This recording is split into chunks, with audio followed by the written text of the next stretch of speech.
Chapter 3. Speaking of worrying, I suddenly remembered about Grandma Leah. She's the world champion of worriols. Mac, I'm supposed to meet my Grandma Leah at the beauty parlor. I told her I'd be there by 4 o'clock, after I bought the baseball card. Grandma Leah? His eyes got wide. The Grandma Leah? Splendid! I'd sure like to meet her.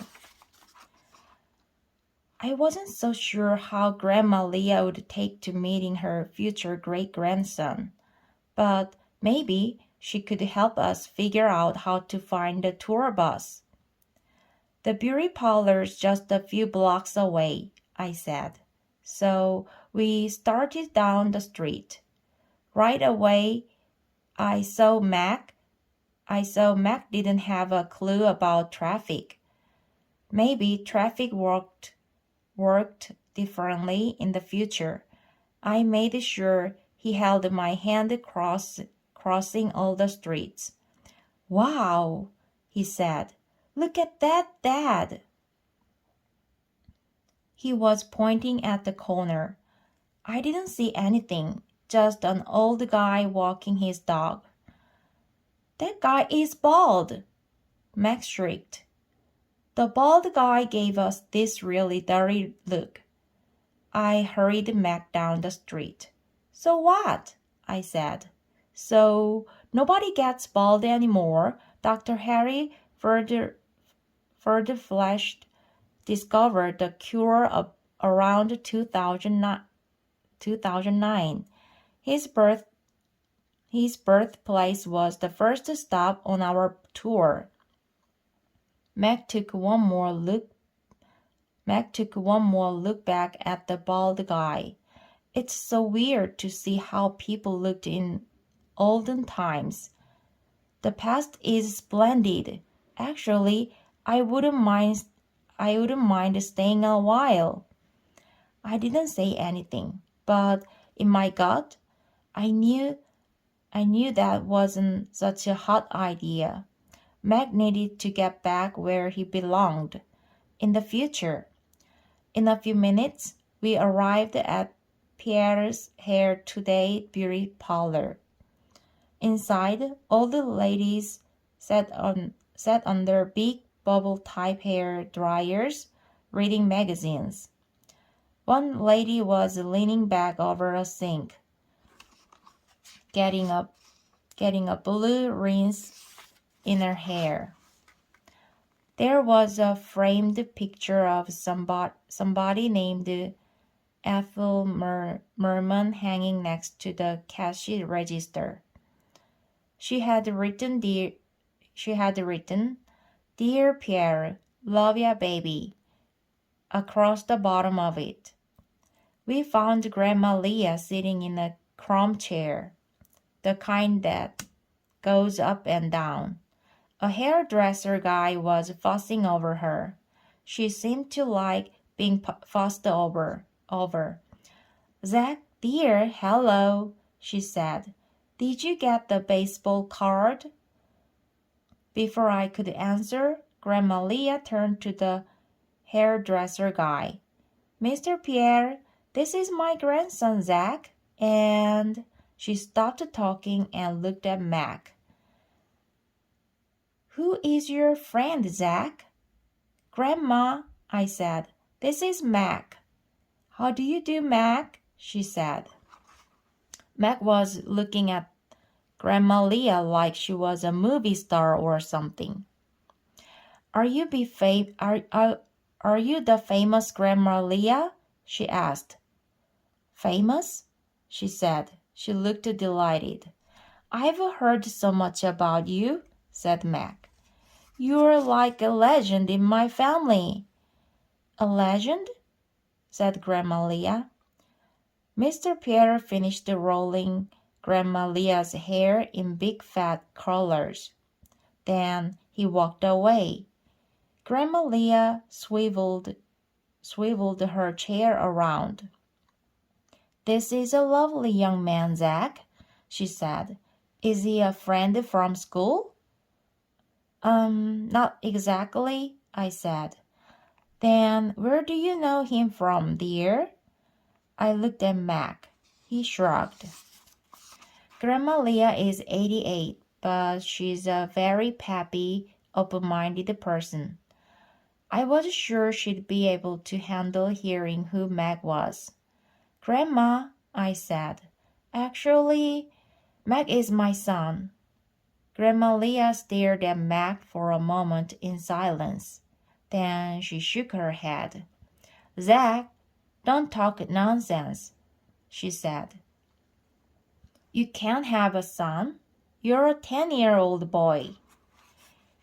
He isn't my son now, I said.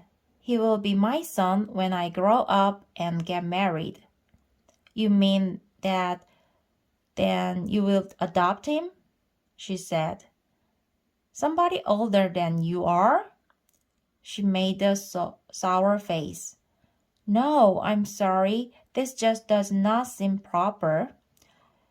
No, Grandma Leah, I said. You don't understand. Meg is my son from the future. He isn't even born yet. He won't be born for another 20 years. Grandma Leah squinted her eyes and looked at me sharply. Tell me, she said, is this like that business with great-grandpa Maurice? Did I mention that my great-grandpa Maurice was reincarnated as a cat? I think so. Well, anyway, when we brought him to Chicago, Grandma Leah did have a tiny bit of trouble with the whole idea. It might be a little like the great-grandpa Maurice business, I said. Then I don't want to hear about it, she said, turning away. I didn't like that, and I don't like this.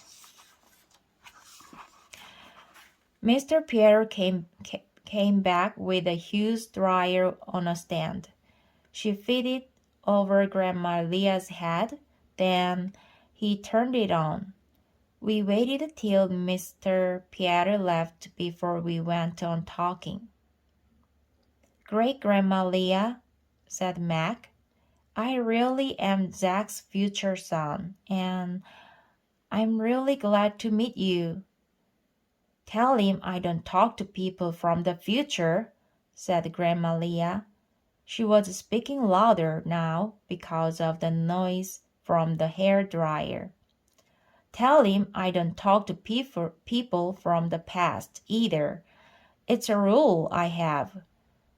Tell him I don't even talk to most people from the present. Grandma, I said, Mac needs help. If he thinks he's from the future, he needs help, all right, she said. And you do too. Grandma, he really does need help. So let Buck Rogers help him, she said loudly. Grandma, listen to me.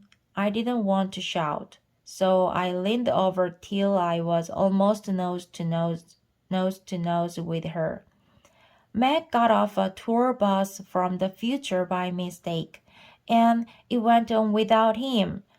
If he can't find the bus soon, he will be stuck here in the present.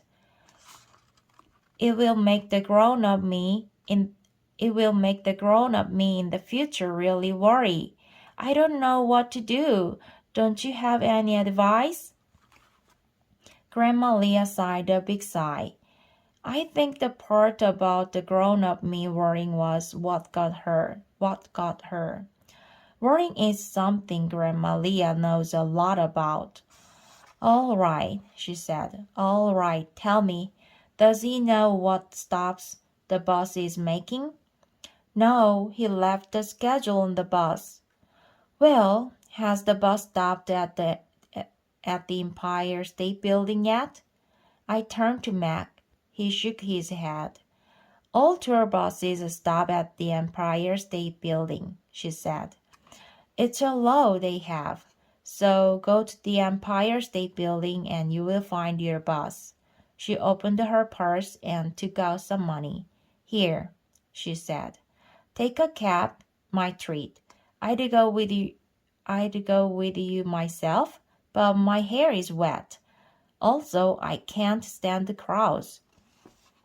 I looked at what she'd given me. A $20 bill. What if we go to the Empire State Building and we don't see the bus? I asked. Then take the elevator to the top and look down. You can see everything from up there. Just promise me you won't stand too close to the railing. I don't want you falling and skinning your knee. As we were leaving the beauty parlor, she called out to Mac. Young man? Yes, said Mac. Don't you stand too close to the railing either. All right. Grandma Leah may have had a rule about not talking to people from the future, but it didn't stop her from worrying about them. Outside the beauty parlor, I tried to flag a cab.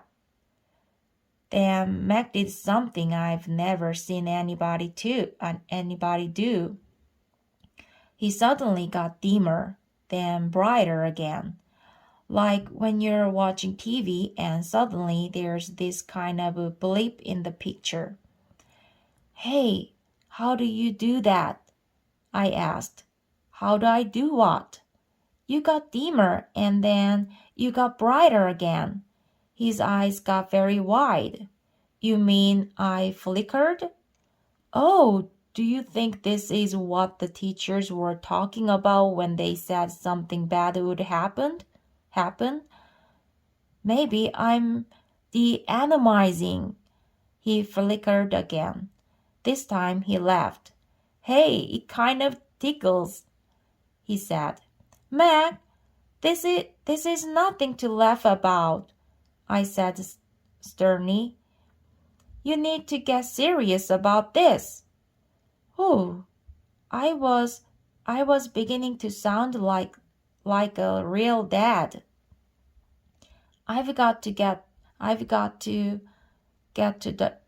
the Empire State Building and hope we find your bus.